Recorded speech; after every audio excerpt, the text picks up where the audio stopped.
both here in person at KEI in Washington, D.C., watching on KEI's YouTube channel, or tuning in on C-SPAN.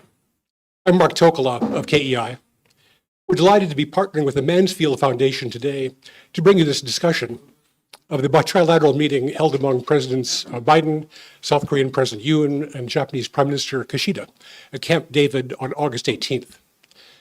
So we're going to do this in two parts. The first being an authoritative look at the summit outcome with Seth Bailey from the State Department and Lieutenant Colonel Luke Deckard from the Pentagon. The second part will then be an independent look at the outcome of the summit with Eric Altbach of the Albright Stonebridge Group, Sari Romay from the Mansfield Foundation, and Clint Work, a colleague of mine here at KEI. So we will save time for audience questions at the end of each session, each panel. So for those of you watching online, please feel free to submit your questions at any time on the YouTube live chat. Okay, so first, Seth Bailey from the State Department is the Director of the Office of Korean and Mongolian Affairs. Lieutenant Colonel Luke Deckard is a Japan Country Director for the Deputy Undersecretary of the Air Force for International Affairs at the Pentagon. So before we get into details, can I ask both you gentlemen kind of a top-line question? So if you bumped into a friend on the street, and he or she asked you how the Camp David summit went, what would be your brief explanation? Seth first. Yeah, thank you, Mark. It's a pleasure to be here with you. And Luke, pleasure to be on this panel with you as well. I should start by saying I have kind of wonky friends. So I think that there are three things that I would mention as kind of the top line big things to take away. For me personally, maybe one of the most exciting moments in the press conference was when President Biden paraphrased his now famous line when he was whispering to President Obama and talking about the passage of the Affordable Care Act. And then he turned to Prime Minister Kishida and to President Yoon, and he said, "This is a big deal." And I think that that's exactly right. This is historic. It is a big deal. And the reason it is a big deal is because of the leadership and the initiative that has gone into this historic summit.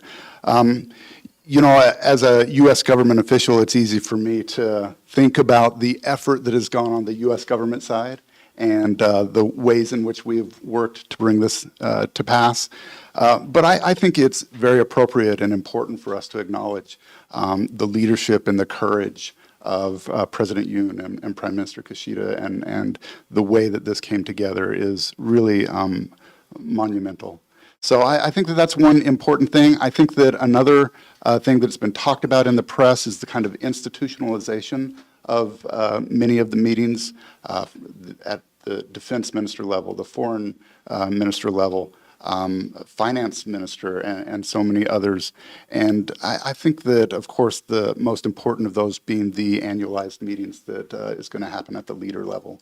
So I think that that's very important. The annualization and the regularization of these meetings is my second top line. And then finally, maybe I'm overly focused on myself and my team, but in addition to the kind of macro look at this, I think that there is an awful lot very important deliverables that are in this summit, and we're going to be working over the course of the next months and years to make sure that those deliverables have the biggest impact possible. So whether it's cyber or people-to-people, economic technology, of course there's security deliverables, women's empowerment. All of these things are extremely important, and those are kind of my three top takeaways. It's a big deal, leadership matters, and we've got a lot of work to do. Okay, thank you. No, you're right. The press conference after the summits are always interesting to watch. Because you can read the documents, and documents are important and lasting. But to see the two presidents, the prime minister, in front of the microphones at Camp David, you could tell how much they'd invested in that meeting. It was quite palpable. Congratulations on your team, by the way. It must be very satisfying now that everything came out. Now you've got some work to do. Yeah, now we have real work to do. So, Colonel, what would you tell your friend? Hi, Mark. Yeah, thank you for having me here, and Seth, it's great to be here with you. So if I was talking to any of my friends, which most of them are in the military or in defense channels right now, I would say that the trilateral cooperation between our countries are at a turning point. Within defense channels, there wasn't a plethora of new initiatives. There's already been a lot going trilaterally. between the three militaries and within the defense sectors. However, what this does is it gives us the opportunity to do more, and that's what we need to be doing. We need to do more, particularly in exercises. A lot was discussed about the maritime exercises that have been happening between the three countries, and I think now we have an open door to increase the amount and level of and scope of exercises that we do among the three countries outside of just the maritime domain. There's a lot of other exercises that happen that all three countries participate in, but they're generally multilateral in nature. With this, now we have the opportunity to focus on true trilateral exercises and to combine all the domains into one. It also, I think, to me, I would also tell one of my friends that I'm work very closely with Japan. I don't work as closely with South Korea, but what I have noticed is that South Korea, I believe, is at a turning point to work more throughout the entire Indo-Pacific. I believe this trilateral is set to lead a free and open Indo-Pacific more so than it ever has in the past, and so I hope that we see that in the future. Okay, thanks. I'm not to plunge into detail already.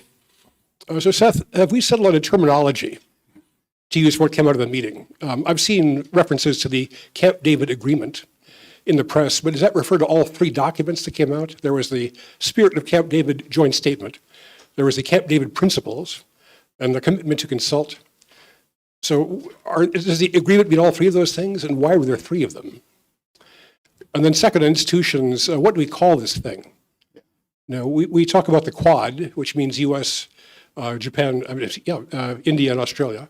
We talk about the AUKUS, which is UK, US, and Australia. But what do we call this thing? Yeah, it's a good question. We need a good acronym. I think that's kind of, we focus so much attention on the substance. Maybe we need to focus more attention on acronyms. But I think beyond calling it a big deal, we don't have a great name for it yet. I'm sure that there will be some very creative academic or think tanker or journalist who will come up with the right name for it. But the substance of it is very clear, even though how we describe it may not be, bumper stickerized. But, I think that one of the things that stands out to me substantively is the way that the very first two sentences of the joint statement begin. It talks about the three countries coming together. And the phrase it says is, we do so at a time of unparalleled, and then there's an opportunity for a noun there, right? Could be challenge, could be trouble, could be any number of nouns, but that's not what it says. It says we come together at a time of unparalleled opportunity. And I think that when we think about Camp David and the imagery associated with Camp David, it's very appropriate that this was President Biden's first use of Camp David as a symbol of peace, a symbol of opportunity. So I think it fits very nicely with what we know about Camp David and how it's been used in the past. Okay, to get uber wonky. So why are the three documents rather than one? Do they have different status? No, I don't think they have different status. I think they serve different purposes. The joint statement is significantly longer and has quite a lot of detail in it. The commitment to consult statement is quite short, and in one paragraph explains what it is, and in another paragraph explains what it is not. And then, the spirit of Camp David, I think, kind of is a hybrid where we talk more about kind of the impact and the focus. So, I think each plays an important role and kind of build together to explaining and demonstrating what the intention of the summit was. And each stands on its own as well. Okay. Maybe we'll have a contest to come up with the right term for this. We'll work on that. I think we have a suggestion box outside the State Department cafeteria where people can make some recommendations. Okay, Colonel, the press has also talked about this outcome as being a security pact. Is that an accurate way to describe it? I do not believe that a security pact is an accurate way to describe it. I think when you hear a lot of the media, it makes it sound very similar to a treaty alliance between the three countries, which it is far from that. It is not the NATO of the Indo-Pacific. It is a way for the defense organizations to coordinate and communicate closer with each other. And a lot of those terms were used frequently: coordinate, communicate, information sharing, which do not imply projecting force or fighting together. And I think that's kind of what it seems like a lot of the media is saying when they talk about a security pact.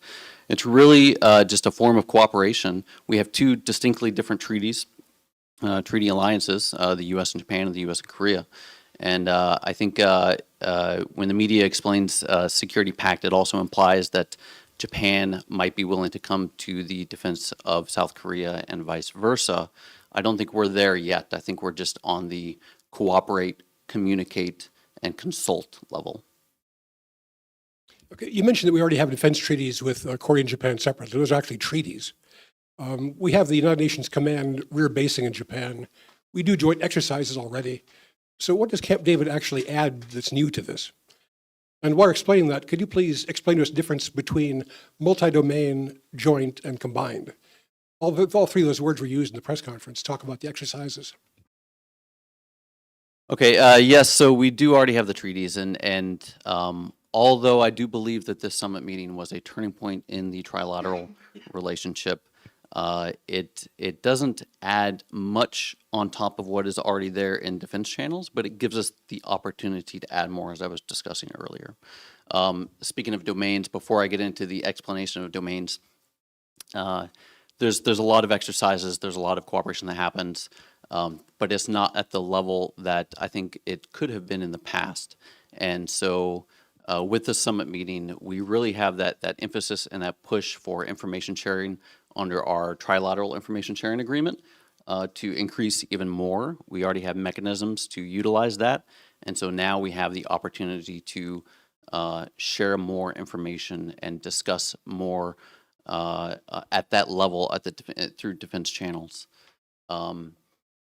Also, kind of like I was alluding to earlier, there's a lot of maritime exercises between the three countries. This gives us the opportunity to increase those exercises into the air domain, into the land domain, into the space domain, cyberspace exercises, cybersecurity, and information security as well, which is very important. Sorry, I should say information operations. But to go to your question about the difference between multi-domain, joint, and combined. So those are very difficult to explain sometimes. Multi-domain being the most difficult. Multi-domain is essentially all the domains integrated into each other instead of taking a layered approach. So historically, the military has focused on a layered approach to domain operations. And if you look at the primary domains, air domain, maritime domain, land domain, they've been fought at a layered approach. Multi-domain operations means that they are all integrated together in the same fight. A joint task force commander is utilizing all of those domains at once for his decision making. And all the services are creating their own multi-domain operations within the services as well. Joint would, of course, be all these services fighting together or operating together, and combined would be multiple countries fighting or operating together. To confuse you a little bit more, some countries like Japan do not like to use the word combined. They like to use the term joint when operating with the United States. And so there can be some confusion there. Joint also means two countries when you're working with Japan. So combined is something that we specifically in the United States use to talk about multiple countries operating together. Oh, that helps, thanks. I'm thinking too about military exercises kind of in general. During that long period when the U.S. and South Korea were not doing exercises, the question was raised about how important exercises are. So can you address a little bit whether these are photo ops to show the flags flying together, or does the military need to do exercises together? The military absolutely needs to do exercises together. I mean, that is what creates readiness. Readiness creates deterrence. Deterrence gets towards integrated deterrence with our allies and partners. So we need to do these exercises. And although it did appear that maybe there was a time that we weren't exercising together, there have always been smaller exercises happening. And as was discussed in the Trilateral Summit, the ballistic missile defense exercises that happen in the maritime domain have been happening for years now. And I don't believe there was really ever much of a pause in those. Even during COVID times, when a lot of other exercises were having troubles because they were exercised in the maritime domain. They continued during COVID, and they were quite successful. Okay, to turn to you, Seth, again, kind of the meanings of these documents. So what is the significance of a commitment to consult? I mean, following North Korean missile launches, the State Department usually says that the U.S. has consulted with Seoul and Tokyo. So will a commitment change what we actually do?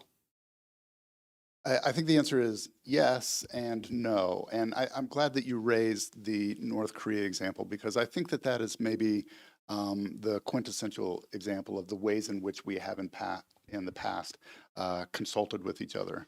I can tell you that whenever there is a North Korean provocation, oftentimes it's within a matter of minutes that we're engaged with our ROC and Japanese counterparts. And it happens very quickly. It's very well organized. And, I think that our responses have been clear and decisive, easy to understand. The message that we're sending is easy to understand. And I think that the commitment to consult is something that is envisioned to encompass more than just the DPRK. And so I think that what you're going to see is a commitment to consult across multiple types of provocations. And so, just looking at the document here, it says that we will consult trilaterally in an expeditious manner to coordinate responses to regional challenges, provocations, and threats.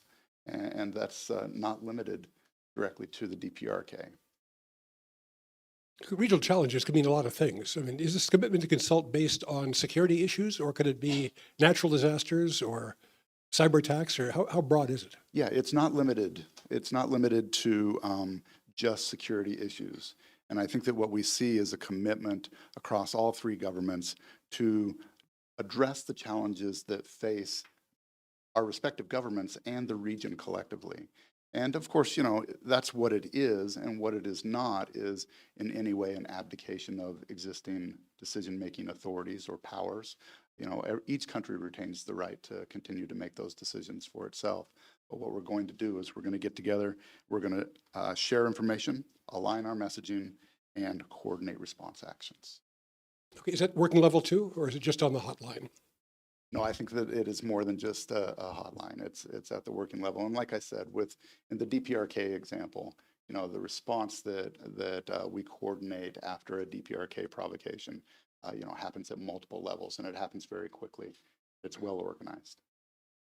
Okay, let me stay with you, Seth, to talk about the reaction from other countries. I've been watching to see what North Korea says about the Camp David outcome, and I'm surprised they haven't said anything yet that I've seen. I might have missed something. But China is reacting pretty vigorously. Lu Chao, who's an expert on the Korean Peninsula issues at the Liaoning Academy of Social Sciences, said, I'm quoting him, "It is appropriate to say that the Camp David summit is possibly a starting shot for a new Cold War." As someone who served as political section chief in the embassy of Beijing, are you surprised by that reaction? Well, I've known Lu Chao now for over a decade, so I'm not surprised. It reminds me of the last time you and I were together. We were at the Ulaanbaatar dialogue in Mongolia, and there were a number of presentations, including one from the PRC, a scholar from Kicker, which is their think tank affiliated with the Ministry of State Security. She had a presentation of about 20 minutes, and she spent about 17 of those 20 minutes focused on the U.S. ROC-Japan relationship, and then the last 3 minutes after talking about the progress that had been made and how the three countries were coming together, spent about 3 minutes trying to tell everybody why that was such a bad thing. And so, clearly the PRC has been focused on this pre-summit as well, and focused after the summit. I think that the best response to the PRC's reactions is that it is not a new Cold War. This is not an opening shot. We are very focused on managing our relationship with the PRC in a constructive way. We've seen Secretary Blinken, Secretary Yellen, Special Envoy John Kerry has gone repeatedly to Beijing. And so I think at the highest levels, you see a commitment to engage with the PRC in a constructive way, while at the same time addressing very serious concerns that we have about some PRC's behaviors that are destabilizing in the region. And I think President Biden at the press conference said it the best when he said that this summit and the relationship, the trilateral relationship, is not all about China. It's about much more than that. It's much broader than that. Okay, in parsing the Chinese reaction, might it have been stronger? I mean, do you see this as being kind of a pro forma reaction that they have to say, or do you think they're actually angered by this? You know, after having spent the better part of a decade in China, I'm still very reluctant to try and get into their head and channel what they think about these things. You know, I don't know whether they were evaluating a range of responses, stronger or less strong. I know that the summit was not meant as an attack or a direct barrage on the PRC. It was designed to create deeper and more constructive relationships across a wide range of issues. Okay, thank you. And Colonel, back to military cooperation. U.S. and Korean forces operate under a Combined Forces Command, a CFC. It's a rather complicated structure. We don't have a similar arrangement like that with Japan. So is involving Japan further in defense planning, does that complicate an already complicated mechanism further, or is it easy to kind of fold them into it? And then militarily, what capabilities do Korea and Japan have to offer each other and to us? So incorporating Japan into continuing military planning, I think, is more important than ever right now. Although we do not have a CFC with Japan, I do not believe we will have a CFC with Japan. They are very, very distinctly different military ways of cooperating between the two countries. I think, you know, even when you look at the CFC in Korea, there's a lot of complications already associated with the CFC, Korea's desire to move towards to a future CFC under Korean leadership, and all the issues that have gone along with getting towards that goal. When you look at it from a Japanese perspective, modeling any kind of relationship with Japan based off of the CFC, I think is incorrect, and we shouldn't do that. There probably needs to be something in between what we do right now with Japan. We work very well in parallel with Japan bilaterally without a CFC, but something in between what a CFC would be and the way that we currently operate with Japan would be very beneficial between the U.S. and Japan. So that being said, it is still critically important to continue working with Japan military planning, if anything, from an integrated deterrence perspective. Security cooperation throughout the Indo-Pacific doesn't have to be contingency planning. A lot of it is campaign planning, and Japan has a lot to offer in campaigning throughout the Indo-Pacific. It's one of the ways that their self-defense forces get at a free and open Indo-Pacific strategy that comes out of their government. The last question that you asked me, which was what What do Korea and Japan have to add, value added? And do you mean that specifically by what would Japan have to add, or vice versa? Both. You know, how do the three partners contribute to each other's defense in a military sense? That's right. Okay. I think that's where the summit may have really pushed something very good, and that's increasing the trilateral exercises. So increasing readiness, having the countries trained together, learn how they operate, learn how do they utilize their equipment, learn how the U.S. and Japan operates, and let Korea observe that, and vice versa, let Japan observe how the U.S. and Korea operates together, and that will increase everyone's readiness to increase that military capability. I think there's also a lot to be said with security cooperation and defense industry. Both countries rely very heavily on the U.S. for defense industry. I would like to see both of the countries take up a greater amount of defense industry on their own and start providing not only their own forces, but forces outside of their countries with that defense industry capability that they're building. And I know Japan is working on that with the altering the three principles, which would allow them to potentially export defense articles to other countries. And so I think if they can move forward with that, then there's an opportunity for Japan and Korea to increase their military capabilities together through defense industry. Yeah, I've always had a question about the South Korean defense industry. South Korea is often pointed to the defense industry as being one of the sectors that they'd like to grow. Does the U.S. welcome that, or do you prefer to have our own defense industries making everything we need? I think our defense industry would want them to use our defense industry, but from a allies and partners perspective, I think the correct answer is we want allies and partners, especially our closest allies, to be able to produce their own defense capabilities. And of course, we could even benefit from that by utilizing those defense capabilities. If a country finds a specialty, say it's AI or space or something like that, then we may be able to reverse the way that we do our security cooperation, which is primarily providing defense capabilities to another country, and use those defense capabilities from another country in our own defense industry. Yeah, thank you. And Seth, like you mentioned at the beginning, one of the most impressive aspects of the Camp David agreements are the institutional arrangements. I mean, the three governments are committing to a lot of meetings. And not just the three leaders agreeing to meet annually, but the cabinet and working level. I guess if you're a bureaucrat, one of the things you look at when you're looking at a summit outcome is how much are they committing time to spend on the relationship. It looks like they're committing a lot. So does that replace any bilateral work we do with Korea and Japan, or is it all in addition to all of that we do? Yeah, it feels like it's all in addition to what we're doing. No, I think that the trilateral relationship, as significant as it is, as important as it is, and as historic as this summit is not meant to replace the individual bilateral relationships. There will continue to be bilateral engagement, both between the United States and Japan and the United States and the Republic of Korea. And so this is going to augment that. It's going to add to it. Certainly be some additional level of work, but we welcome that. We're looking forward to it.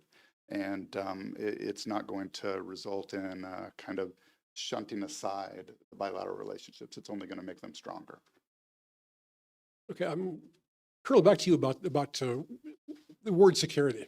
I mean, one thing we're seeing here at KEI is that there seems to be a dissolving the line between what we call national security and economics. So when you're thinking about security relationship, are you thinking about quantum and AI and securing digital networks, or is it still in terms of military hardware and proper military? You can't separate the two nowadays. And I mean, you mentioned AI, cybersecurity. All of those are 100% integrated into the way that we're looking at the future warfight and campaign. And of course, space operations. We've created a new space force, and I know Japan is getting more and more actively involved in space, and Korea as well. The defense industry, AI in particular, is so unknown right now, and poses such a potential threat to the U.S. and to all three of our countries, and to many other countries throughout the world. If not integrated early on in the defense industry and the way that we operate, especially with our allies and partners, then we're going to be behind very quickly. And I know that specifically with Japan, I do know that we are talking more and more about how they can contribute to AI. And I don't know if those discussions are happening with Korea right now. They might be. But we're really looking to our allies and partners, and Japan is definitely one of them, to try to contribute to AI as a security initiative.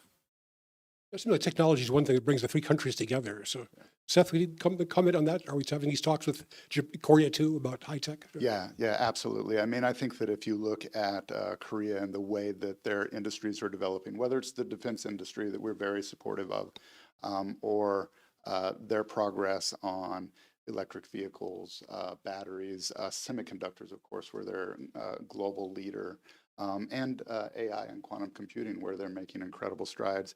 I think that it's extremely important that the trilateral deliverables have focused on each of those technology and economic areas. It's going to bring us closer together. It's also going to make each of the countries more effective and make them more competitive.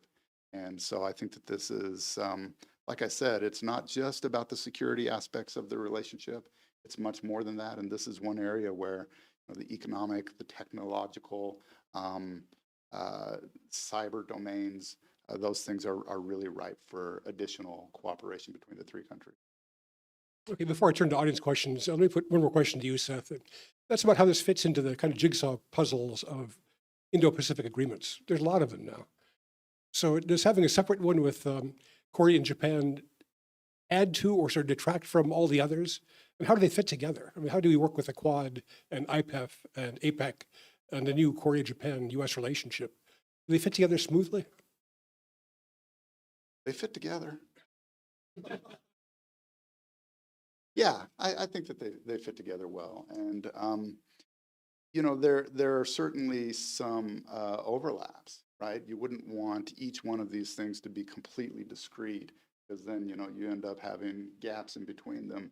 And I think that, for example, you may be referring to the Indo-Pacific dialogue that was announced as one of the deliverables. You know, that's an important dialogue between the United States, Japan, and the Republic of Korea. It's going to focus on some discrete, specific issues that some of the other dialogues don't. And so, you know, that's still being worked out in terms of, we have a pretty good sense of exactly when and how and where we're going to do that, but I'm not prepared to make any specific announcements at this point. But no, all joking aside, they absolutely do fit together in a way that I think creates something that is bigger than the sum of their parts. And you know, so it's expansive, but still very valuable. Okay, I'm going to cheat and ask one more question. I said I wouldn't, but I have to. We've talked so much about the security aspects of the Camp David agreements. Do you think that the economic parts of it have been underreported? Yeah, I think that, I don't know about underreported, but the economic parts of it can't really be overemphasized. I think that they're extremely valuable. You know, I think that National Security Advisor Jake Sullivan, when he was talking about this at the presser before the meetings began, he spoke in terms of momentum and inertia. And I think that that's particularly applicable when we're talking about the economic relationship. It's important to remember that this summit and the trilateral relationship, it didn't just kind of happen now. It wasn't created in a vacuum.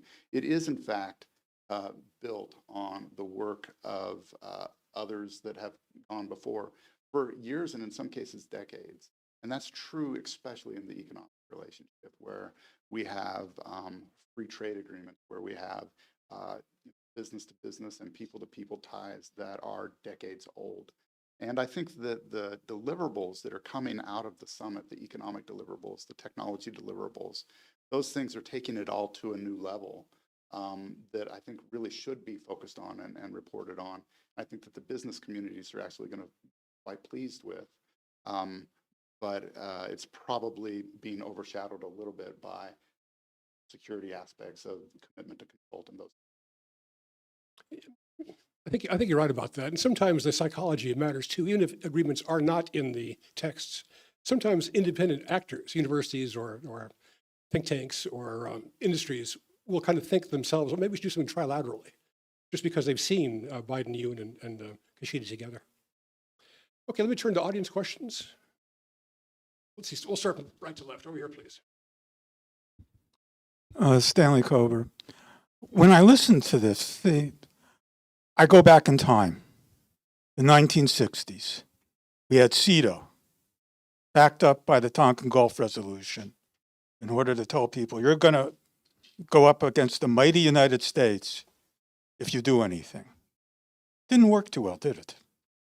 Now I can't help thinking, I can't resist. I see an incipient NATO, or Northeast Asia Treaty Organization. And I can't help wondering, why will this turn out any better?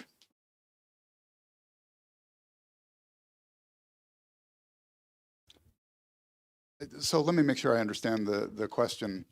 The question is essentially, is this trilateral relationship destined to fail on the rocks of, you know, past efforts that haven't been completely fulfilled?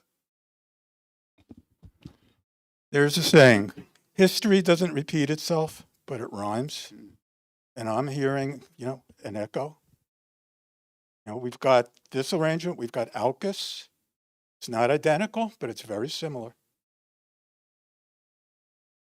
Well, I'll take a stab at that, and then maybe Luke, you can answer that. But my sense is that I can tell you, having been involved in many of these discussions for quite some time, that you have people who have looked at the ways in which past efforts have either succeeded or, in some cases, not succeeded, and have worked very, very hard to address the weaknesses of past efforts. And I think that the relationship as it exists now, the trilateral relationship, is well calculated and designed to succeed. And I think that in reality, we are seeing it succeed already in many respects. It's not just about the summit, as I said. There are a number of other efforts that have gone on before this, in some cases for years and for decades, and a lot of successes, economic and otherwise. So my sense is that there is every reason to be optimistic, not pessimistic, about the future of the trilateral relationship. I agree with that as well. Especially within defense channels, the trilateral relationship has existed for quite some time. It's just reached a new level with this summit. I don't see it's really comparable with CETO or a NATO or an AUKUS right now. There's very little official cooperation that's been designated compared to those organizations. But just the fact that, again, the trilateral relationship has existed for years now, this is just bringing it to a new level. And so I don't think it's destined to fail. I think it's just one part of many multilateral establishments, dialogues, engagements that are all part of the bigger picture throughout the globe. The other story is how things endure, too. This is the 70th anniversary of the US-ROK alliance, so it's been remarkably durable. Next year's the 75th anniversary of NATO, so sometimes these things can have an enduring value. And the row in front of you, you had a question? You had a hand up?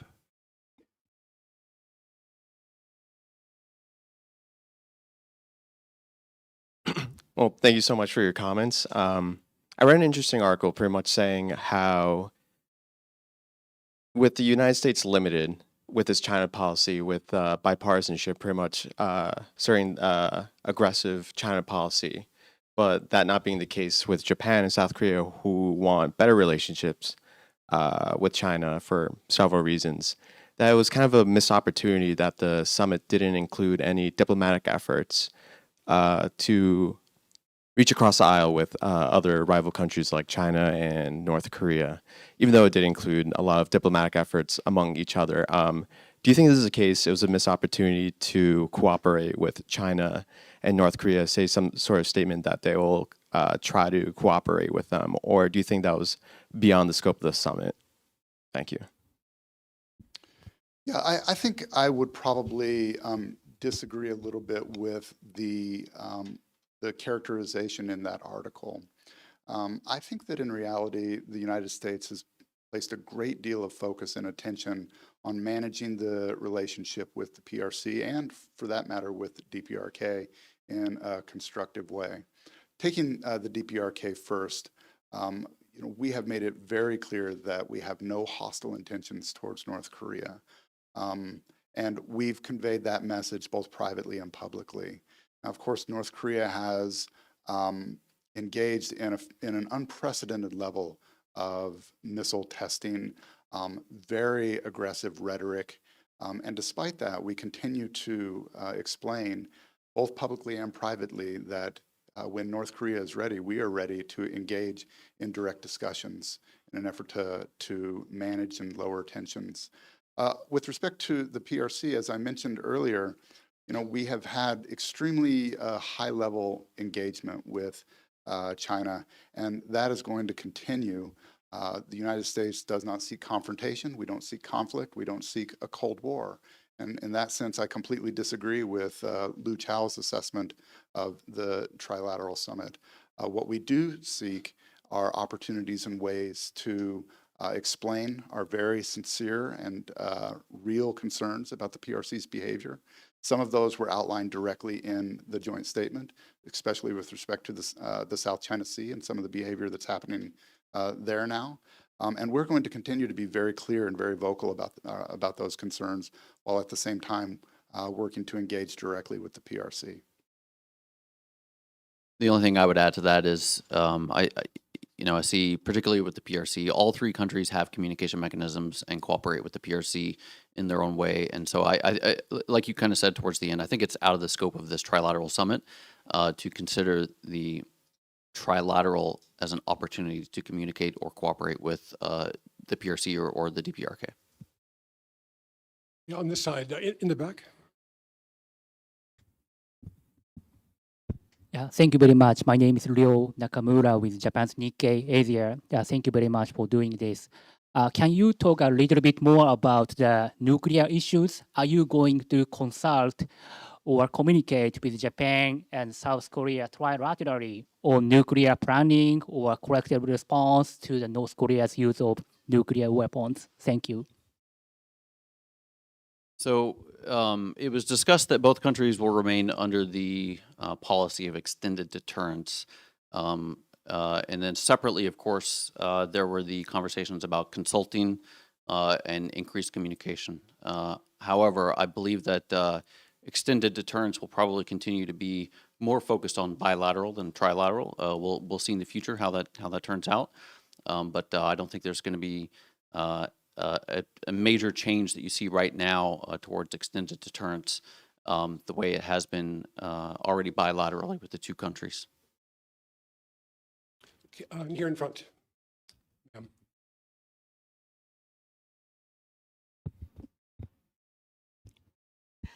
I'm Grace Kong. I have 2 points. One is a pretty fundamental question. Given the emphasis on the rules-based international order, and while supporting Japan's dramatic increase in military strength, why doesn't the U.S. pressure Japan far more to take legal responsibility for its World War II crimes against humanity? And my second point is actually a comment. I believe Colonel David Maxwell has come up with an acronym. JROCUS, JAROKUS. I think that's what he said. So just throw that out there. JROCUS sounds as good as anything I could have come up with. So, I mean, I think at this point we run with JROCUS. That's great. Look, your first question I think is very important question to address. I think that it. If you take a look at the way that Japan has responded to these concerns over the course of years and decades, take a look at the way that President Yoon has responded, for example, to Prime Minister Kishida in Hiroshima. All of these things suggest a real development, a real change and maturing and improvement in the relationship that is, in fact, based on the genuine feelings and concerns of the government of Japan, the people of Japan, and the people and government in the Republic of Korea. So, beyond that, I think you'd have to ask your question to the government of Japan, the government in South Korea. But my sense is that things are improving and that we should focus on that. And my own sense is that history is not being forgotten. I've seen some commentary that maybe they're trying to brush it aside, but it doesn't feel that way to me. I mean, the statements read like an agreement that they shouldn't let historical issues obstruct important cooperation now. At the same time, cooperation now shouldn't obstruct reckoning with the past. I think they could both happen. Gentleman here at the glasses. Thanks. About the nuclear umbrella, does that contribute to nuclear non-proliferation or keeping the genie in the bottle? And can you say something about the economic deliverables? It seems like the arms industry gets most of those, but AI, I can see stuff like Khan Academy using AI and contributing to leveling the playing field in schools. Can you say something about the economic and the non-proliferation? Yeah, so, I mean, Um, I think that the trilateral relationship, the nuclear umbrella, the nuclear consultative group, all of these things are designed to reassure the public in Japan, the public in Korea, and the public in the United States that our commitment to the nuclear umbrella is ironclad. That will not change. At the same time, in the text of the documents that are publicly available, you see a commitment and a desire to find a way in future to move away from nuclear weapons. And I think all three countries are committed to that goal and that objective, while at the same time, the United States maintaining its very firm ironclad commitment to the defense of our partners and allies. With respect to the economic deliverables, I'm sorry, I didn't quite hear your question. Do you mind to say it one more time, please?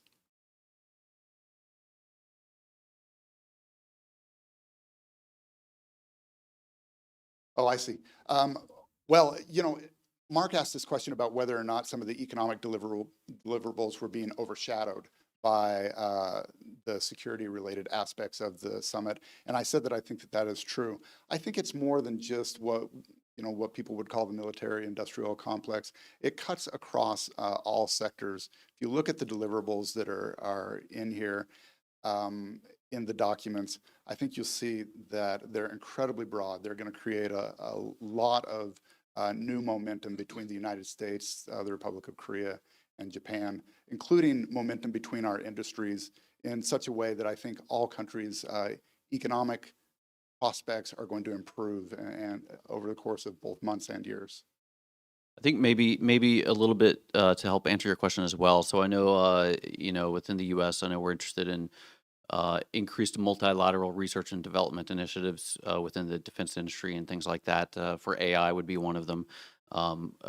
Primarily, they're focused bilaterally right now, but this opens the door for trilateral research and development or operational testing and evaluation within defense channels. Yeah, I was going to bundle questions, but our time is so short. I'm just going to take one. So I'm sorry, Peter. I'm Peter Humphrey, an intelligence analyst and a former diplomat. Just an interesting piece of technology. Japan now has the ability to pick up ultra low sound. That is to say, when there's a nuclear test in North Korea, they can hear it as well as feel the seismicity. Shockingly, that includes missile launches as well.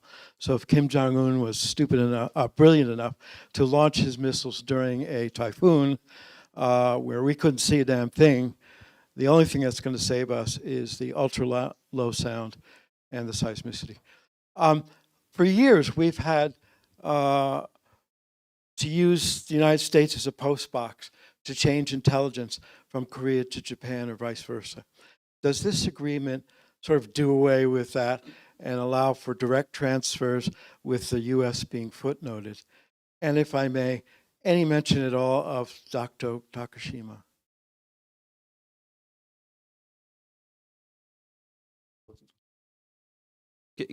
Can you re-clarify your intelligence question? You're talking about intelligence between... Most of the intelligence sharing between Japan and Korea was not really direct, unless it was really important. And they'd give it to the U.S. The U.S. within minutes would give it to the other guy. Right. So the U.S. was being used as a post box. Okay. Does this now eliminate that? And is on that hotline, is there the ability to pick up the phone, have a translator standing there in both languages, and that kind of instantaneous stuff? Okay, so I think I understand what you mean now, where the U.S. was kind of that facilitator of information between the two countries.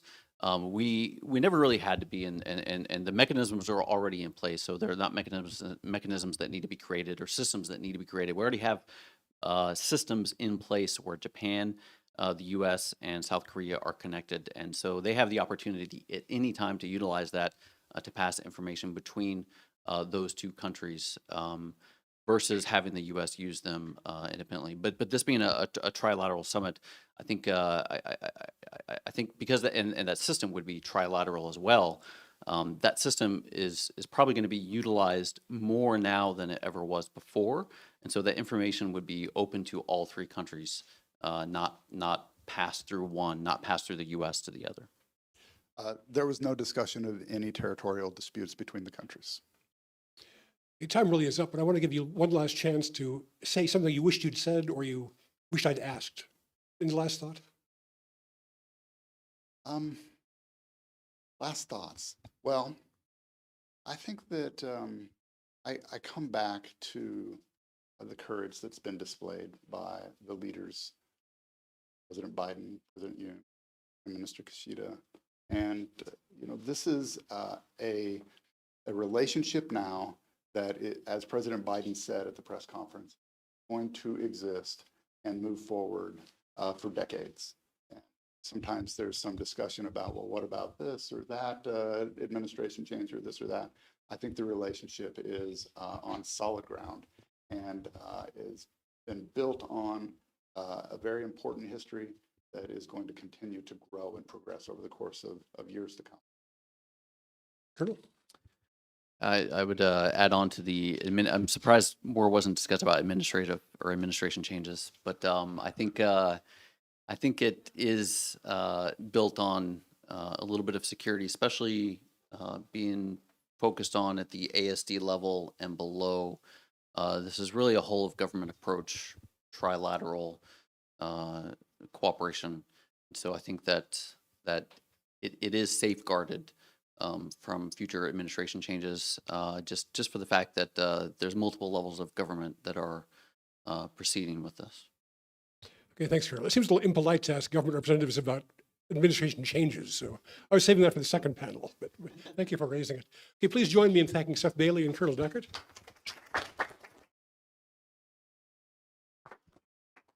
We will take a very brief pause to reset the chairs, maybe 5 minutes. Right, Stonebridge Group, formerly with the Office of U.S. Trade Representative. Sayo Romay is the Associate Director of Programs at Mansfield Foundation, our co-partner of for this event this afternoon, so thank you for that. It's a great pleasure to work with you. And Clint Work, who's a Fellow and Director of Academic Affairs and my colleague here at KEI. So let's start the way we started the first panel, which is maybe each of you could just give a very capsule description of what you would say the most important point was, or most important thing there is to know about the Camp David meeting. So Eric, do you want to start? Happy to. First of all, just like to thank KEI and Mansfield for allowing me to participate in this very timely discussion, and really appreciated the first panel as well. I think our government colleagues probably don't want to brag as much as they should about what was accomplished during the Trilateral Summit, but I do think it was remarkable both from a symbolic and substantive standpoint.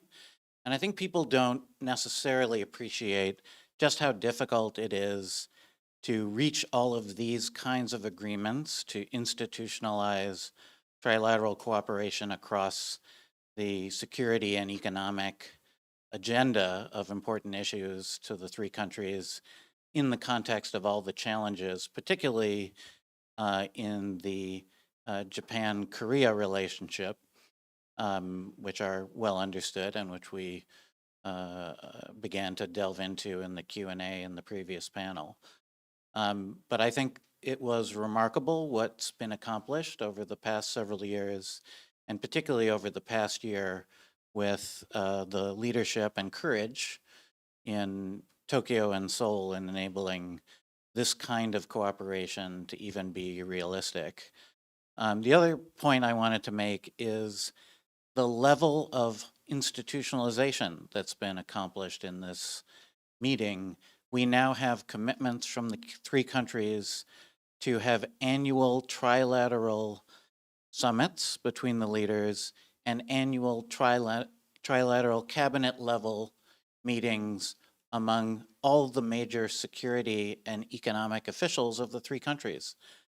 I am frightened for the amount of work for the folks in government who have to staff all of these trilateral initiatives, but it's well worth the investment of effort from the three countries.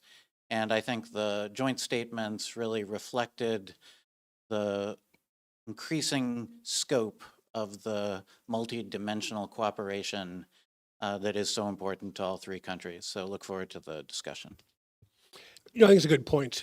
In the press conference after the event, most of the press coverage was about the fact that the presidents and the secretaries of state, foreign affairs, defense, and national security advisors are going to meet annually, but so will the secretaries of commerce and industry. And those might be very interesting meetings. Okay, Sayuri, what's your takeaway? Yeah, so can you hear me? Okay, great. So first of all, the Mansfield Foundation is really happy to jointly host this event with KEI. It's been really great working with you, Mark, and your team. So to your question, I really want to commend the leaders of the three countries for making history last Friday. I think this sort of specific standalone trilateral meeting is unprecedented, and it was completely unthinkable just 2 years ago.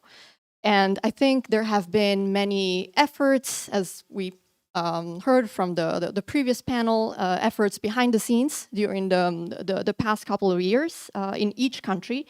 But I think each leader really stepped up and took some action to really seize the unparalleled opportunity that is described in the spirit of Camp David at the right time to make this summit happen. And so first of all, I think this is historic. It's all great news. I think it's important to note that the scope of this summit goes beyond the Korean Peninsula. It goes beyond the immediate pressing security concerns in the region. This was not only about discussing these regional concerns, but it was about creating an important precedent. It was in this trilateral partnership, and I think it's about elevating it to the broader level. It was an effort to institutionalize this partnership and to establish some kind of initial strong and durable framework. And it was an effort to make it last beyond the current administrations. As the word forever or decades to come, generations to come, were heard in the press conference by the three leaders. And I think I want to add that the timing of this summit in the year leading up to US presidential elections is also significant, as emphasized by the commitment to consult and Biden's response to one of the questions in the press conference, where he explicitly underscores the importance for the United States to work with allies, as opposed to walking away from them, which would make the U.S. Weaker. So I think this is a really good attempt at institutionalizing the partnership. Thank you. I noticed President Biden used that word forever too. That's a pretty serious commitment. It's marriage vows, maybe. Clint? Sure. Well, thank you also to the Mansfield Foundation for partnering with KEI. I don't necessarily disagree with my fellow panelists, but I might pump the brakes a little bit. There's been a superlative soup describing this trilateral, historic, forever, lock-in, new era, new chapter. Nobody said end of history. I'm happy nobody said that. And I think there are reasons to bill it as that, for the reasons that have been mentioned, so I won't go over them. I do think we have to be careful, though, about setting up unrealistic expectations. And so I think expectation management moving forward is going to be really important. So I know this is not a one-to-one comparison, but we were engaged in historic diplomacy and rapprochement with Pyongyang 5 years ago. I know a lot of people doubted that at the time. Where do we stand today? It couldn't be more different. And Sayuri rightly points out, of course, that's a much different relationship. I get it, but I'm using it to highlight the point. Sayuri makes a very good point that, but 2 years ago, this wouldn't have been possible. That's because leadership changed, conditions changed. Leadership is going to change again, and conditions are going to change again.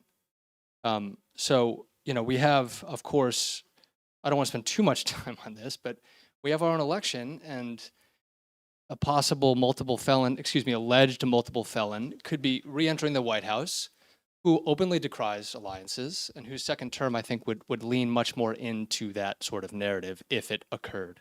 But of course, the Biden administration cannot control for that or foresee the future. I think what they're doing is trying their best to move this forward. And so it hasn't been institutionalized yet. That will take time.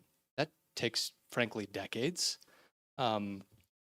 But I think Seth was right to point out National Security Advisor Sullivan's expression that this is building momentum and potentially inertia. I added the potentially myself. I think those are both really key words because they denote movement and process. Inertia, of course, is a stickiness against forces that challenge existing arrangements. And there are going to be forces that challenge this trilateral on multiple levels. So I think that's very clear-eyed. I think that sort of language is good and can help manage expectations.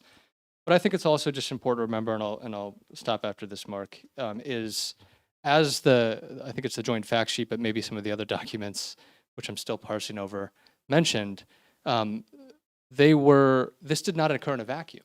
There are existing relationships, there are existing institutions. So again, they're building on these, and they said they reaffirmed existing understandings and affirmed new ones. So again, they're building on an architecture that exists, but it will encounter rocky shoals in the future.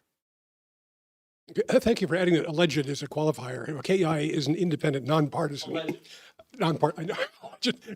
organization. Okay, I'd like to say too that now they're just among private sector friends. I'd like the format to be pub conversation.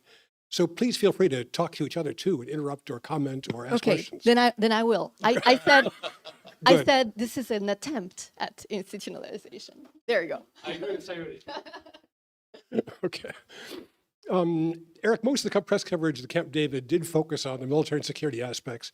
Do you think the economic parts were underreported? Thanks for the question. And I do think in many ways the reporting was accurate. As with all high-level meetings like this, there's always limited bandwidth. I, in a former life, was Director for Asian Economic Affairs at the National Security Council and was involved in planning and preparing for a variety of the president's participation in different Asian summits. And it is a brutal process to tell all of the agencies which of their critical deliverables are left on the cutting room floor before meetings of this kind.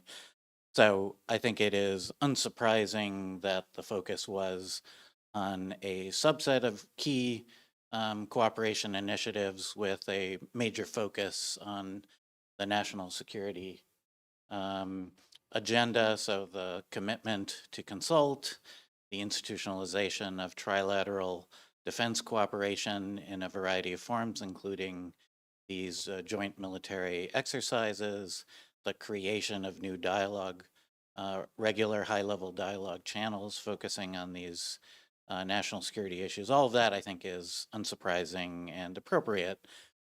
But there was some discussion of economic issues and some elevation and institutionalization of discussions of the economic agenda. Now, it should be said that much of this economic agenda was characterized by this sort of merging of economic and security priorities into the sort of broad economic security policy basket. So a lot of discussion of supply chain security, ensuring the safeguarding of critical and emerging technologies, working together to create early warning mechanisms to identify threats to critical supply chains, enhancing cooperation to respond to those threats, including potentially to economic coercion. In the subtext of all of this is an effort to trilateralize cooperation on export controls and other potential mechanisms to deal with technology leakage that could undermine national security.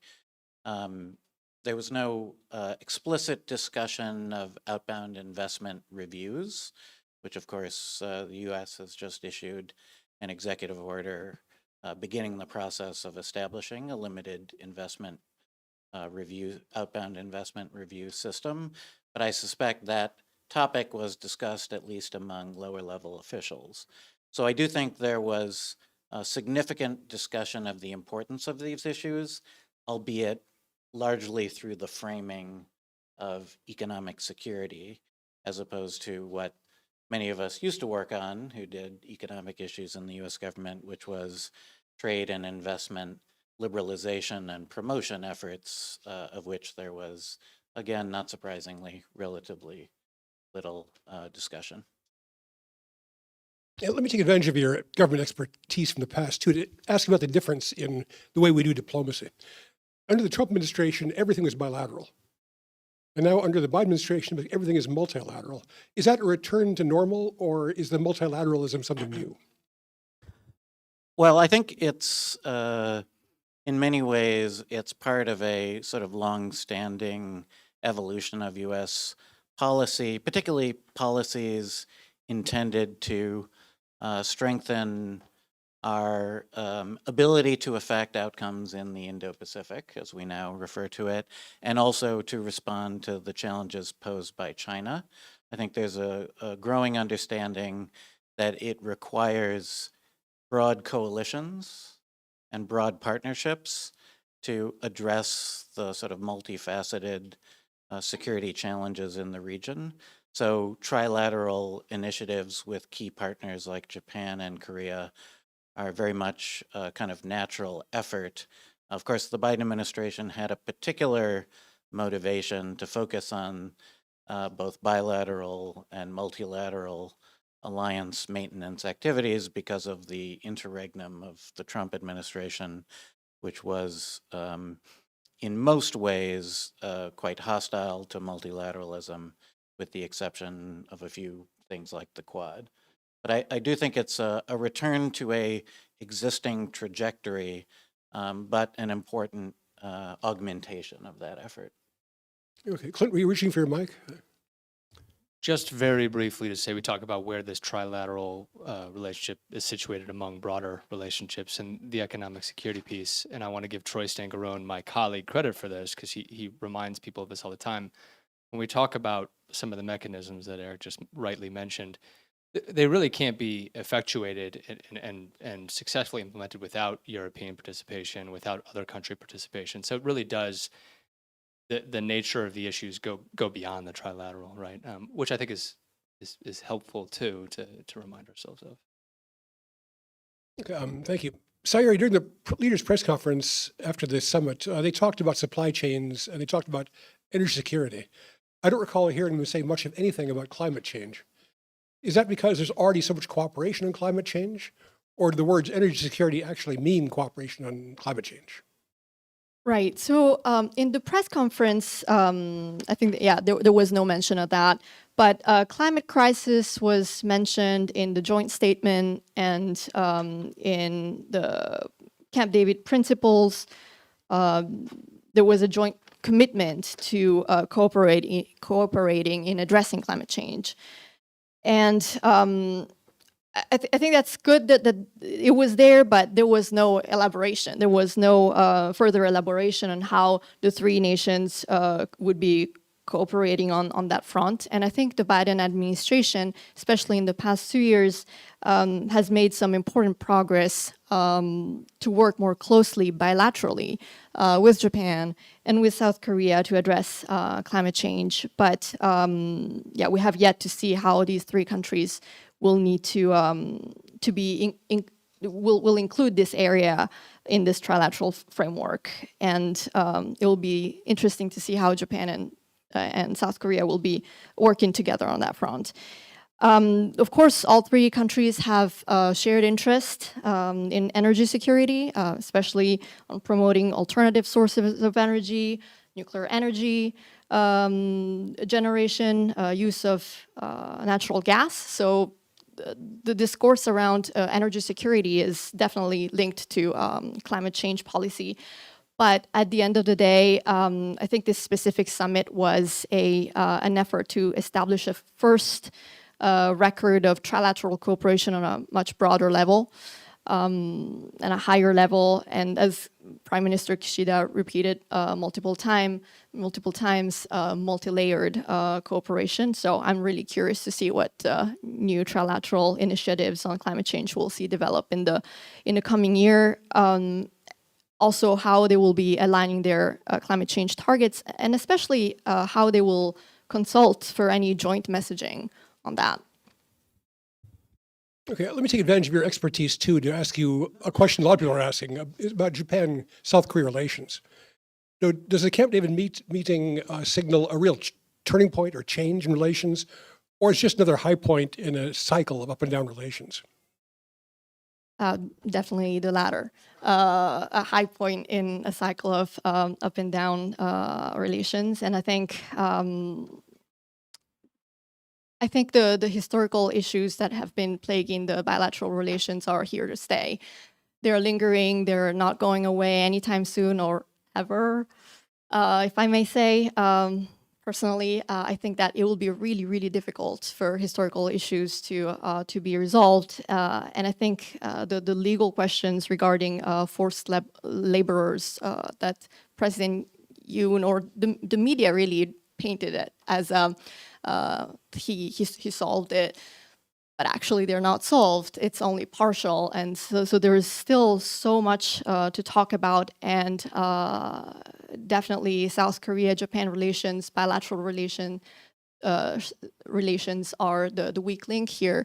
And I think the biggest threat to sustaining this Japan-South Korea partnership is the domestic public in each of the country, including the U.S., for the trilateral part of this discourse. Of course, the opposition party in South Korea is very, very vocal about anything that President Yoon does, and how they're describing what President Yoon does as way to suppress Korean independence and getting just closer to the U.S. and Japan. So there's a lot of very loud discourse there in South Korea. And I think in Japan as well, I mean, Prime Minister Kishida's disapproval ratings just today were 50%. They're very low, and I mean, disapproving ratings are very high, and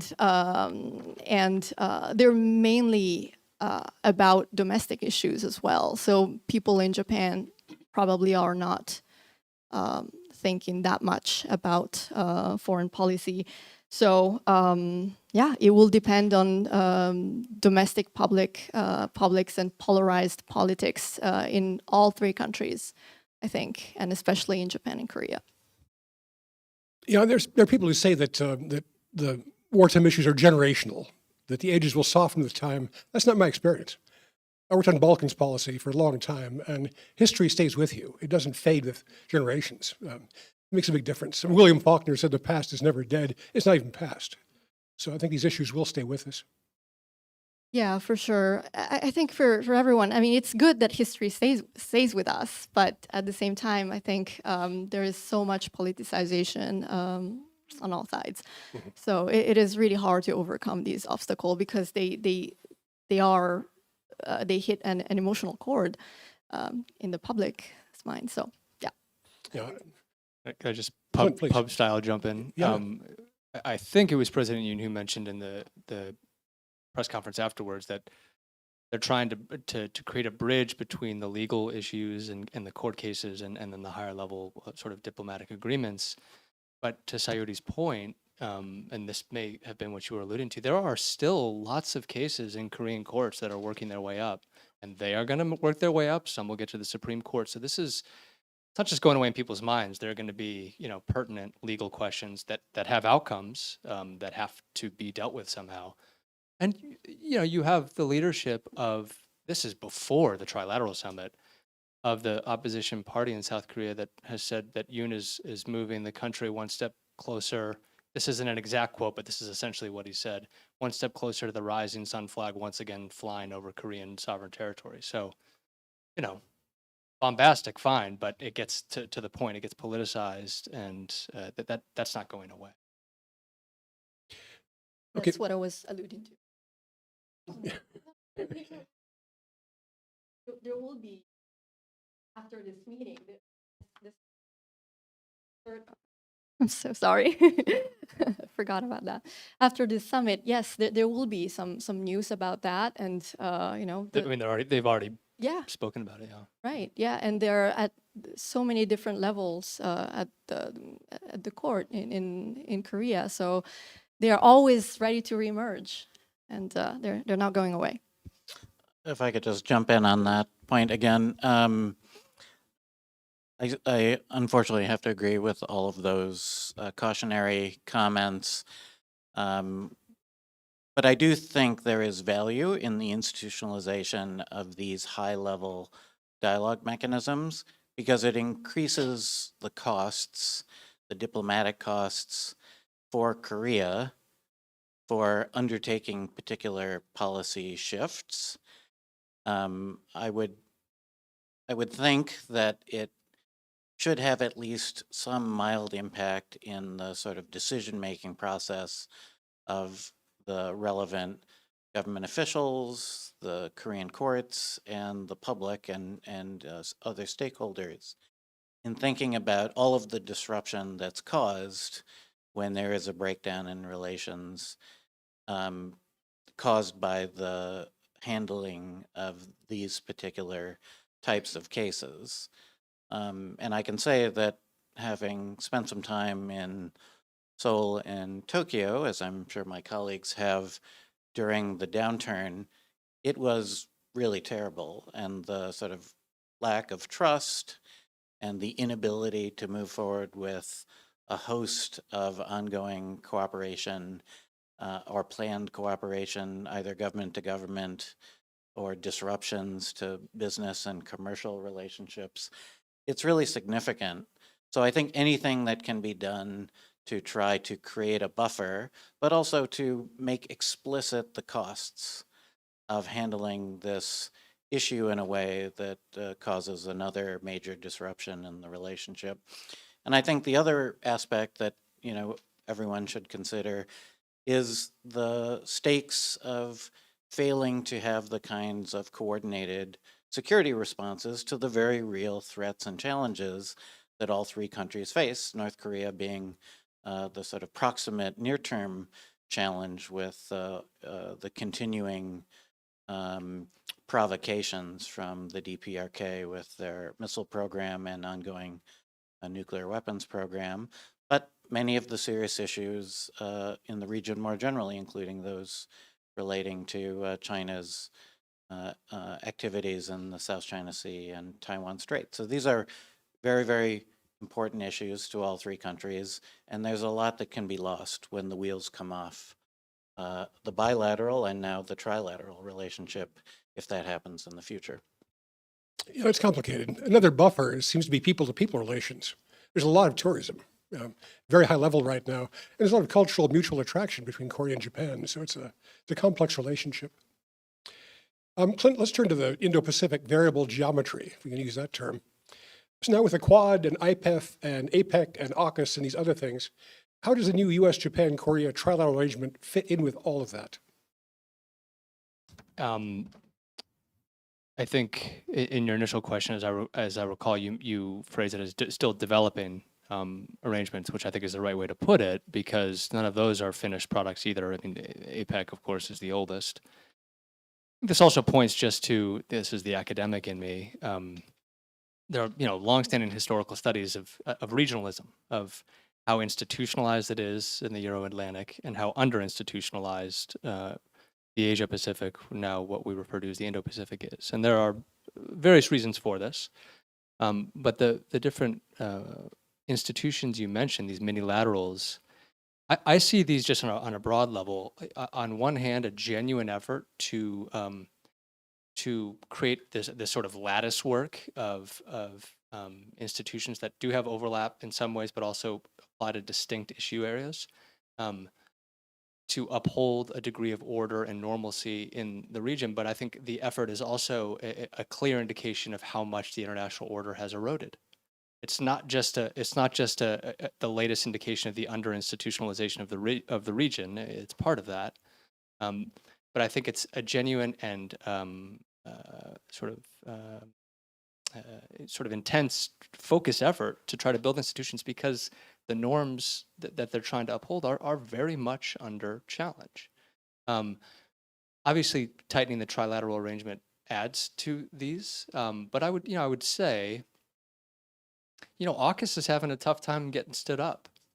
There are issues with information sharing and other things, and when we look at when it was announced, there were lots of thought pieces, there were lots of editorials, there was lots of praise, but then they got down to the brass tacks of implementation, and they're having some trouble. And I'm not saying that they won't be able to actualize it. I think they probably will. But the same applies for the trilateral. And so one thing I would say, I focus, as you know, Mark, intensely on the U.S.-South Korea relationship. So I think like bringing the lens down just to the bilateral piece. So on the level of consultative architecture and just military exercises. When you look at the U.S.-South Korea alliance, there has been a real evolving alphabet soup of consultative mechanisms from the early 2000s, starting with the Future of the Alliance talks up to the most recent establishment of the Nuclear Consultative Group. And each of those mechanisms was billed as addressing and affirming commitments to certain issues that would tighten cooperation moving forward. But then we needed new mechanisms because apparently the previous ones weren't doing the trick. That doesn't mean that this isn't progress. I think it's just halting fits and starts progress, right? And so I look in the trilateral context, you have the existing defense trilateral talks, the DTTs. Those were established in 2008 or 9, if I'm not mistaken. They've continued, even through the nadir of relations in 2018, 2019. They didn't work so well then because they were at such odds with one another, but they existed. And once conditions change, they re-energize these things, they reapply themselves to them, and maybe they add new consultative architectures above them. So I would expect to see the same thing with whatever institutions, the Indo-Pacific Dialogue and whatnot comes out of this. When it comes to military exercises, clearly they can deepen, as Luke was saying, cooperation, coordination. A lot of people talk about the U.S.-ROC alliance as the most combined interoperable alliance in the world. I've even made this claim, but the more I study it, the more I realize there are a lot of gaps once you get close to the action. Even certain communication systems that don't necessarily talk to one another, depending on how they utilize them. And so, even so, that combined alliance is far more combined than U.S. forces Japan and the self-defense forces of Japan. In fact, that's not combined at all, as Luke mentioned. It's a parallel structure. So now we're talking about tightening linkages between the three when there are still gaps in the bilateral pieces. So it's a parallel effort, right? They need to strengthen on both sides, bilateral. But I think there are real, even technical barriers to deepening cooperation, sort of real-time data sharing. I think if we think about this in broad terms, they're doing it and they can continue to do it and deepen it. Now they have sort of momentum and a remit to do it. But there are existing challenges that, getting into the weeds, which I'm not going to do here, that realize, I think it's important to exercise, for all the reasons that Luke mentioned, preparedness, but also because you start to see where the holes and the gaps are. You start to see where the vulnerabilities are. And then, of course, work to patch those up. That was very long-winded. Well, it's a complicated question. And this merging of the economic and national security issues, too, I think complicates it. Because organizations used to be strictly economic, can't be anymore. If supply chains and quantum are part of the dialogue, that's national security also. So, Sayuri, can I kind of put that to you, too? Do these organizations all play unique and helpful roles, or are they competing? I think I really agree with you, Clint. But also, every multilateral partnership is different. Every multilateral relationship has different purposes. And I think the most recent ones promoted by the Biden administrations really come from the fact that Biden came into power wanting to show that alliances are in the interest of the US, and they are really important for the US, again, to distinguish himself from his predecessor. So I think there was a lot of that. I think also that this trilateral partnership, US, Korea, Japan, is not just any trilateral relationship, is something that has had so much potential, but has never been really tapped because of the bad relationship between Japan and South Korea. And I think what we're seeing now is a Japanese leader and a Korean leader really coming together to realize that they need to prioritize that potential. So I think this is going to be a key trilateral forum that's going to add to the other multilateral ones. And I think Japan in recent years has really worked very hard to create more partnerships that go beyond the US-Japan alliance.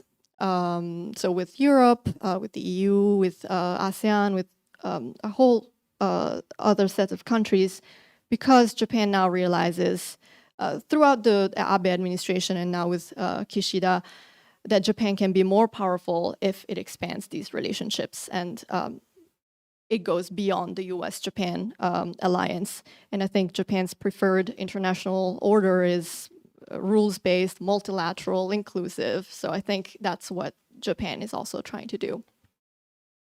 It seems to be a feature of modern diplomacy. It used to be if you had an international organization you try to put together, first thing you do is find a headquarters for it and a secretariat. And that's not true anymore. All these new organizations are kind of free-floating and flexible. So I guess that's part of it. And also bringing the Europeans also. You've mentioned that point, I think, that the Atlantic makes an awful lot of difference these days. It's the idea that you've got an Indo-Pacific theater and an Atlantic theater seems to be less true when you've got the Ukraine and pressures from China and other places going on. Eric, back to you. One big hole in the Camp David agreement seems to me, and the rest of the U.S. Indo-Pacific strategy, is a lack of any mention of trade promotion or WTO reform, which I think our Asian Indo-Pacific partners would like to see. You know, the IPEF has a constructive agenda, but it's not a replacement for the TPP, on which the U.S. has turned its back. So has trade become less relevant in this era of industrial policy and supply chain resiliency? Or is the Biden administration's trade policy a weakness in its Indo-Pacific strategy? This is a painful question for me since I used to work at the Office of the U.S. Trade Representative at a time when we were very focused on strengthening the multilateral rules-based trading system and the WTO in particular, but also pursuing a robust and ambitious FTA agenda with partners around the world, including in the Asia Pacific. So I do think it's a very serious challenge to the Biden administration, but not just the Biden administration. This is a challenge for the United States because of the deterioration of bipartisan support for trade liberalization generally and for free trade agreements as a mechanism to obtain new markets for U.S. goods, to strengthen global trading rules, and to create more enduring positive economic relationships with our partners. So there was a strategic and diplomatic mandate for pursuing trade agreements in the past. And because of this, as I said, bipartisan deterioration in support for free trade, we can no longer utilize those mechanisms. I think that's a serious challenge. It manifested earliest with the WTO. The WTO, I think, had begun to run aground many years earlier as a forum for multilateral trade liberalization, that the failure of the Doha round and the sort of general lack of energy for creating trade liberalization through WTO negotiations, I think really reflected this failing support among key members of the international trading system, and I think the unique challenges posed by China as well. So I think that was a serious issue. It's something that has obviously metastasized to the enforcement agenda of the WTO. The WTO now is no longer functioning to enforce WTO rules on its membership because of the inability to reform and create a firm foundation for the WTO litigation system. So that, I think, is, kind of the second sort of failing of the WTO system. And there seems to be very little appetite, certainly in Washington, but I think there's a sort of failing ambition globally to try to save the WTO, which puts more pressure on all of the other mechanisms by which countries can create trade rules to create level playing field or address some of the negative externalities that go with expanding trade and investment, and also promoting liberalization with interested parties. So the United States has, I think, a very robust trade and economic agenda that is in the area of economic security, as we've discussed.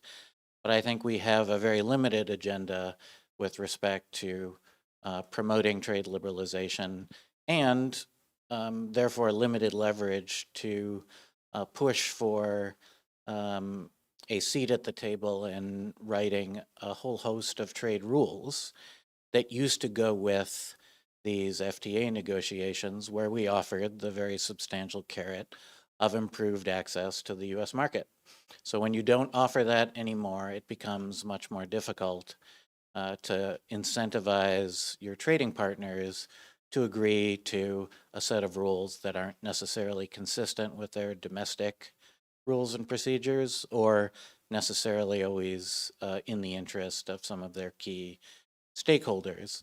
So we've lost that opportunity, as exemplified by the decision early in the Trump administration to pull out of the TPP, but the, I think, enduring unwillingness by either party to meaningfully pursue a sort of renewal of trade promotion authority and a renewal of our FTA agenda. So I think it's a serious deficiency in US policy, and it's one that both parties, I think, need to consider very seriously. Unfortunately, probably not until after our next election cycle. Yeah, if then. I mean, not to pile on, but I'm going to pile on. I noticed that President Biden, in his last two State of the Union addresses, never used the word trade, which I thought was kind of remarkable. And the Biden administration has continued the Trump administration's trade restrictions. So, not good days for trade. I mean, years ago, I attended an event at Sasakawa Foundation, and it was the U.S. Pacific Fleet Commander, Admiral Scott Swift. And some of the audience asked him during a Q&A period, what's your biggest strategic concern in the Asia Pacific? And Admiral Swift said, it's we will not follow through the TPP. Yeah, just to chime in on that, I think we've probably all had the opportunity to talk to senior U.S. military leaders in the past who have said things like, for example, Admiral Blair, another PACOM commander, who said, TPP and trade liberalizing initiatives of that kind bind the United States more effectively to our partners in the region and are a key part of the way that we compete with China.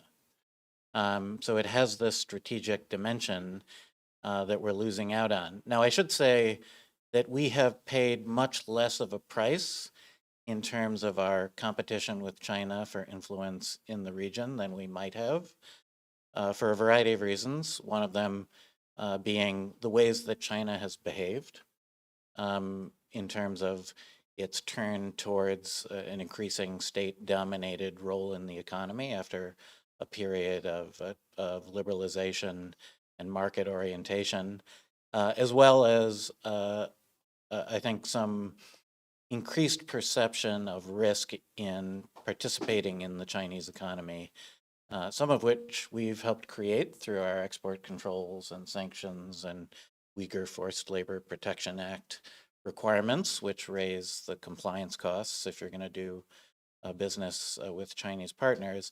But some of it is China's own policies, for example, creating vast uncertainty about what constitutes national security information that you could be prosecuted under the Espionage Act in China for what we would consider normal market research or commercial information gathering activities in China. And now, of course, China is in the midst of what appears to be a significant slowdown in the economy that could be sustained over some time.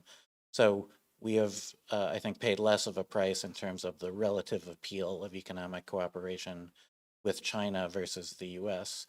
But that doesn't mean we're not making a significant strategic error in the way we are engaging in this trade policy. Okay, since you and I are kind of warming up on the subject, which means it's a good time to change the topic.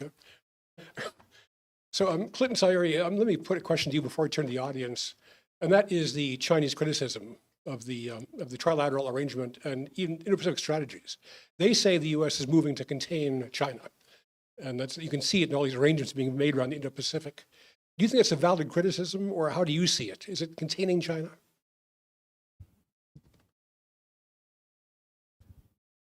I mean, I don't think containment is the right word because the world is, it's not the late 40s anymore. There are blocks forming, I think, to a degree. Maybe not blocks, but there are different poles. But the interconnections are, I think, too multivarious and deep to talk about containment in terms of there being a wall. But there's no doubt that the U.S. policy is and it's been happening over several years, increasingly of late, a recognition that there is a strategic confrontation with the People's Republic of China. We're pretty explicit about this. So I don't know what more to say necessarily about that. I think the Biden administration is doing its best to try to put a floor under how bad things get, to try to identify areas to cooperate. Seth had mentioned all the different top-level envoys and officials that have been visiting. We've all tracked this. I don't think it's in any of our interests for this relationship to degrade further or more rapidly. But there is no doubt that this is the strategic rivalry, confrontation, whichever adjective you want to use, or excuse me, noun you want to use, of our time. And I don't foresee that changing in my lifetime. But if that's true, Sari, I'll turn to you too. But if that's the case, then wouldn't it be good to have countries who are not part of the two blocs, to have some bridges between them? It seems like people feel they're being forced to choose between the U.S. and China. I'm not sure that's true, but that's the perception. About the Beijing's comment about Cold War mentality, that's something that Beijing has been saying for 20 years. They always react with this phrase, and they're right.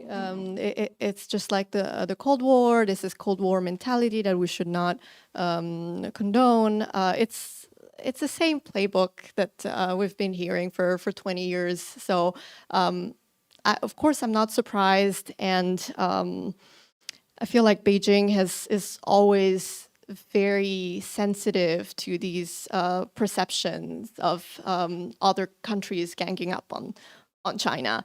So I think it's been very vocal about it, and that's, from Beijing's point of view, I think it just makes sense for them to frame it that way. I think Japan and South Korea, for example, have different concerns, security concerns, threat perceptions about China. And Tokyo is really concerned about China as a main threat, while Korea is more focused on the Korean peninsula. And I think this last week's joint statement was also an initial effort to show convergence in security concerns and security priorities, which is reflected in the statement where the three countries jointly oppose any unilateral attempt to change the status quo in the region without nominating China, of course. So yeah, I think it's a yes and a no for your question. I think you're exactly right. Just quick add on. So the one actually novel thing about the document, the statement, was it did actually list specific Chinese actions and maritime claims, which has that language has appeared in U.S.-Japan bilateral leader-level statements, but never before in U.S.-South Korea joint-level statements or trilateral statements. So that was a new, that's something to note. That's the first, to my knowledge, that the South Korean government on any level, particularly the leader level, has signed off on a statement that mentions specific Chinese actions, which are framed in the undermining these norms and order that we stand for. Okay, I'm asking a question rhetorically. I don't expect an answer, but one thing I've always been puzzled why is why China doesn't do better at its relations with Japan and South Korea. It wouldn't take much for China to make a positive gesture in direction of Tokyo and Seoul. It would get a very good response. I mean, both countries would like to see some kind of a positive relationship with China, but China doesn't make the effort. It's actually insulting and has been toward the Camp David summit too. So it's odd. It must be that China just sees the world as being a G2 world. And it doesn't matter that much other countries think. I think you could say the same for North Korea too. Yeah. Yeah, they can make the effort. Okay, let me turn to audience questions. We've got one right here.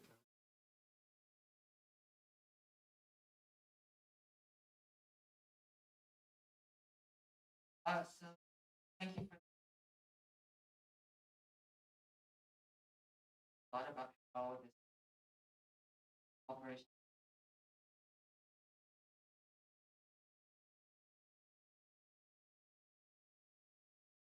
Federal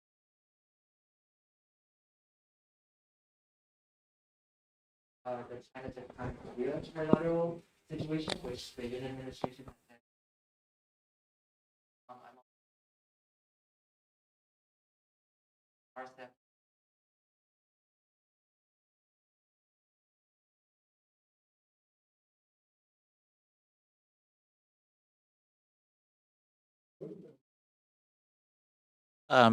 I guess I'll chime in on that one. So, as was mentioned, I think Japan and Korea have an array of relationships that involve China, the China, Japan, Korea, ongoing summit process, the efforts to conclude the trilateral FTA, CPTPP, of course. China has expressed an interest in becoming a member. So both Japan and Korea have tremendous equities in terms of their economic and diplomatic relationships with China. But I think the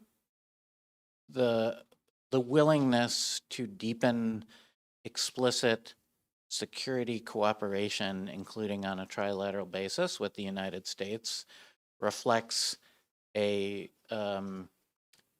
perception of China that goes back to some of the point you were raising about China's behavior and how it has created a perception of threat in both Seoul and Tokyo. And I think the view that China is a growing market and an opportunity to obtain economic benefits, and that it is worth whatever risks might be entailed through concluding binding trade agreements with China that lock you in to a particular trade and economic relationship with China. I think there's been a reevaluation of the appeal.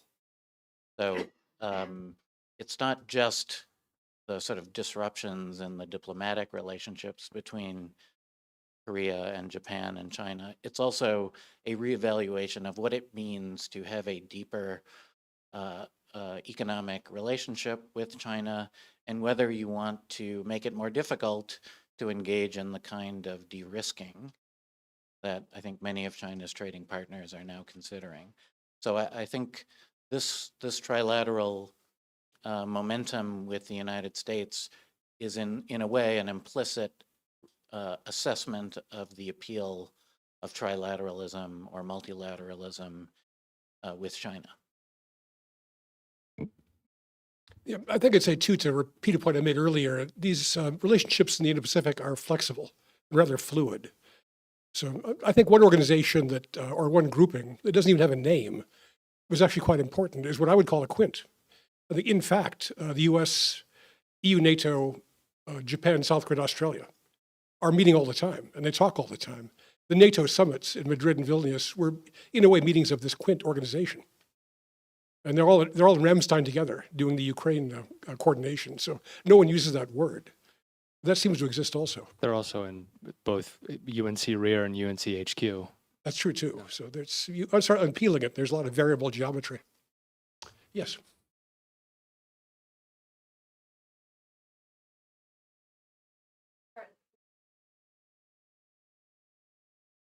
Like American side, it's Secretary of Commerce Raimondo, and South Korea side, it's the National Security Advisor, and Japan side is the Deputy Chief Cabinet Secretary.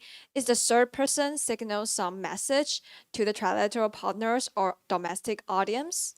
Because I just, there's last mention about the third person at the summit, and I just think out, is there any implications or some signaling about the third person they choose at the summit? I'm not sure I've fully followed the third. So they are the third person beside the president and also the foreign minister and also the third person beside the summit. So they are different. Like they are not all of them are national security advisor, but they are Raimondo. So why Raimondo is there? So, and there's a national security advisor from the South Korea side. Yeah. So is there any implications or signal? I mean, I have no idea why certain individuals were chosen protocol-wise, but I think it does reflect like annualizing these meetings, a lot of which happen already with different levels and different departments and agencies. It's a degree to make a more systematic framework where this is signaling that this is happening more regularly. I don't know if that really answers your question. My shorter answer to your question is I don't know. Yeah, I don't think one should overread the particular participation, the delegations that joined the meeting from each country. This is a leader summit. It was a short discussion between leaders. The outcomes of the summit sort of created formal dialogue channels among all of the relevant senior officials from the three countries. So I don't think any particular agency is getting short shrift in the trilateral. I think there's probably specific reasons why the delegations were constituted the way they were, but I don't think it reflects. There's no secret meaning to the future of trilateral cooperation based on those participants. I don't think. Okay, I'll go ahead and overinterpret. Well, why not? My overinterpretation is that the Secretary of Commerce was there because dialogue is already pretty well set up between the SecDefs and the Treasury secretaries. They all know each other very well. I'm not sure how much the Secretary of Commerce has actually spent time with the Japanese and Korean equivalents, and especially setting up a new mechanism. So maybe then she was there to try to help move that along, to put that in place. Okay, back in the room. Hello. So my question for anyone on the panel. No, it's for the online audience. They'll need to have your microphone. I don't know if they can hear me, but basically my general question is, do you feel like the results of this summit present creative opportunities for people-to-people relationship building outside of government agency relationship building? Yes. Yeah, so I actually think that I think that's some of the lowest hanging fruit. And I don't mean that it's less important. I think it's easiest to achieve, and it's also most, I think, easiest to sustain.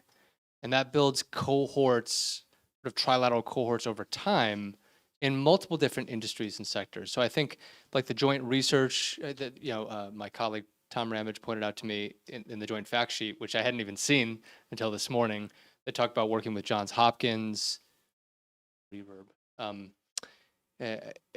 other sort of next generation programs. I think this is the sort of thing. There are opportunities there, and I think this is where a lot of investment should go, because when we talk about the future, as I talked about the future rocky shoals that the trilateral relationship is going to encounter, I think the more you lean into building sort of generational relationships, and we've seen this in both respective bilateral relationships. There are whole constituencies in these alliances in both countries that go back generations.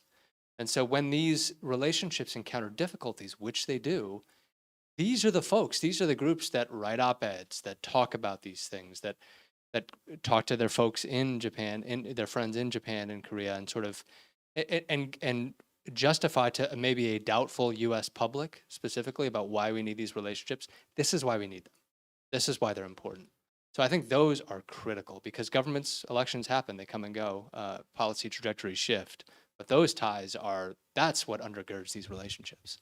Yeah, and if I may, I completely agree with you, Clint. It's low-hanging fruit, and I was actually happy to see that there was the decision after the summit. I mean, in the summit, to hold to strengthen ties between future generations for the three countries, and the ROK, US, Japan, global leadership youth summit, and women's empowerment initiatives as well. So this was a really good thing, and I think this is something that we all can work on, and I think they should be promoted and sponsored much more. And we've all seen with COVID what happened basically with the interruption of travel and of exchanges.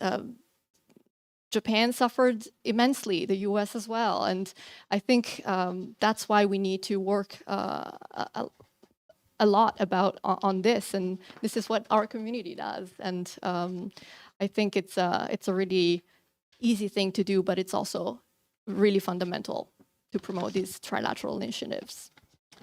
If I could just chime in on that and recognize the Mansfield Foundation for all of its contributions in supporting these people-to-people contacts. And I constantly run into people when I was serving in the U.S. government and since then who have been Mansfield Fellows and had a chance to spend time in Japan and interact with Japanese officials that they built friendships with. These are the kinds of programs that build enduring ties and help build mutual understanding when times are difficult, as they inevitably will be. So I think doing that on a trilateral basis is really valuable. I suspect there will be many more examples of initiatives to promote people-to-people ties among the three countries that will emerge from these other dialogue mechanisms that were launched at the summit. So I certainly would heartily endorse greater investment in all of those kinds of things. Thank you for Mansfield. Great work on people-to-people ties. It would have been criminal not to have mentioned that, so I would have forgotten. Thank you. I was very struck at the press conference by the reference to exchange programs among national laboratories. They said this explicitly, so that's not non-governmental. It's governmental, but it's also people-to-people. That's really important stuff. Here, please. Yeah, I see time's running, so this is probably your last question. Thank you. I'm Han Byung-sung from Korea National Defense University. My question is to all, but that's mainly Dr. Lomé, because you just mentioned about this domestic political landscapes. So as we are talking about the acronym, this JLUCAS, or the COJS, right? This is very sensitive issue. Who is the first in the line, the Korea or Japan? Although this kind of debate seems of the idiot, but this in Korea there are already some skepticism or critics about that. This who has the most gained from this summit is number one U.S. and number two Japan, or about this Korea. So my question is what is most important benefit for the Korea in the short term, and what will you say to the Korean people to persuade that this summit is also good to Korea today. Thank you. Who has a 30-second answer to that? Yeah, I can try. So the one good thing that came out of the recent polls in South Korea is that the country that Koreans dislike the most is China and not Japan anymore, which is, I guess, a good thing for Japan-Korea relations. So I think you're right. These kind of idiotic debate on protocols and things like that and rivalries is really something that matters, especially in Korea, but in Japan as well, among the Japanese public. And that's here to stay, and we're going to have to deal with that. And there's a lot of politicization on all these little small details about protocol and who the United States likes more, or who is prioritizing it more. So yeah, this is here to stay. Sorry. Okay, speaking as a former State Department officer, protocol is not idiotic. I didn't mean it that way. I'm not The taking it debate personally. about this kind Got of it. I thing is understand. a little idiotic. Okay, thank you all for joining us. Time has run out. I'd like to mention that the next KEI event will be on August 30th, in which Professor Rory Medcalf of Australia National University will be here to talk to us about the South Korean-Australian relationship in the Indo-Pacific. You can find details on our website at keia.org. We hope to see you then. So please join me in thanking Eric Sayuri and Clint.